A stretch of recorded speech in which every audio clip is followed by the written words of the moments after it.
almost 5 years. My goal with this car is to kind of undo all those mistakes that I felt BMW made. Some of the mods I've done include this Carbonia CSL replica airbox. You have to convert the car to a map sensor and get it dyno tuned. Below 3,000 RPM, it makes it run better. If you don't have the flap, when you floor it at low RPM, the intake plenum will get oversaturated with air. TC Klein double adjustable coilovers. I have spherical bearings in all the ball joints, and I have 3-piece livery proto wheels. Swap the E46 M3's Getrag 6-speed into this car, 373 differential for it. For the interior, M-Tech 2 wheel out of the E36 M3 Evo and some Recaro pole position seats. Cool little touches of vintage BMW Motorsport door handles. These front mud flaps are actually a super desirable thing that are pretty hard to come by. 3D printed and built my own headlights. The idea behind these headlights is to kind of facelift it as if BMW did it from the factory.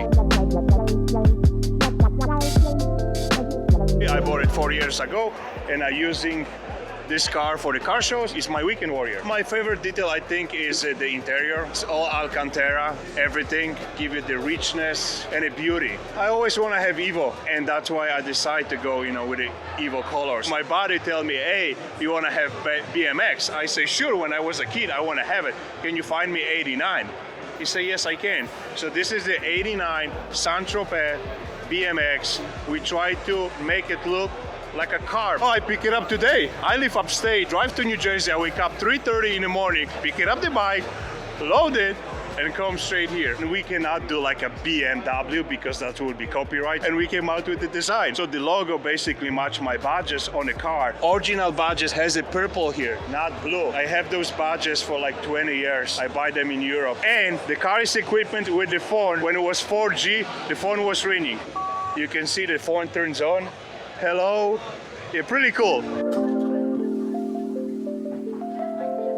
Today we got gears on the Piers with the M Chapter. Got a bunch of beautiful BMW M Cars here that we're taking a look at. I'm a big photographer myself, so I came here with my medium format film cameras, a Pentax 645. Some gorgeous light coming through some of the garage doors. Best to get here early while that light is still shining in. It's always fun to come down here, meet other photographers. You always see everyone with such cool gear, from Leicas to Fuji to old film cameras. See how cars and cameras go together.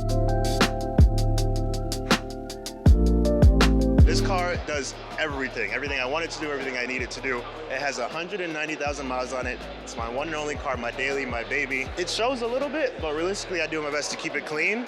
I've modified it to suit my needs. Found the carbon black, which is not that unique of a color, but when you pair it with the cinnamon interior, then it kind of brings things up a bit. And I've complemented that with these cool gold Rogue Engineering Arc 9 wheels. From there, it just has a lot of the E46 M3 essentials. Super sprint exhaust, Venturi carbon intake, Olin suspension, camber plates on here. It does everything I needed to do, and I'm really grateful that BMW can make a car that does that with delivering such excitement at the same time. Under the hood, it isn't anything too crazy. Rogue Engineering race brace. From there, it's just a bunch of refreshing the engine, maintenance, keeping it in tip-top shape, modifying it in small little ways to improve my experience behind the wheel, just enjoying it otherwise. It was a grail car for me. I graduated college like 2000. I wanted to get one. Finally got to the point where I could build exactly what I wanted it to be. I have a background in racing. I have a track E46 that I've experimented with and done dumb things on for the last 20 years. So I wanted this one to be perfect street car. All I cared about was a clean body. Redo the interior, redo the motor. I was gonna replace a lot of the body panels. 80,000 miles. The interior was pretty shot, but everything else was good. Tore it down. I put the carbon roof on myself, an OE CSL trunk before they were stupid expensive. I bought this for 900 bucks. I had it repainted, Rosso Corso, Ferrari red, so it's an actual BMW paint code. I then took the car back as a roller, built it back up from scratch. Did a custom interior, although kind of the goal here was OEM plus. I wanted it to be streetable, so I didn't want to do anything too crazy, be able to drive in traffic and not have it stall and do dumb things. So CSL spec cams, CSL style airboxes, an Alpha N tune. It's awesome above 5,000 RPM, but it's also drivable below 5,000 RPM. The dealer hooked me up. We were able to use that VIN to get an actual BMW paint code sticker, so that was kind of cool. We started with a rotted shell, we restored everything, and then I decided to do the engine swap. We decided to do a turbo. I saw that the engine didn't match the rest of the car. We decided to do a wide body. One thing led into another and another and another one. The motor is built for over 1,000 horsepower. I'm normally limited to like 750, E39 M5 rear. So I'm gonna have to re-dyno it. We built it for SEMA back in 2017. Never ending project. Bunch of friends and myself got the crazy crazy idea, and everybody came together and we did it. The color is a custom blend that we did. Was gonna paint it Jazz Marina blue. Car was at the paint booth and I looked at the color and I retract myself and I said no. We did this custom mix. The other color was way too modern for the car. I have a friend who does carbon fiber, dash, a steering wheel, he restored that as well. I was playing with my son who was 6 years at the time and I asked him if I can borrow that little guy and make the shift now. And it's one of the things that gets the most attention on the car. I put the fabric backwards.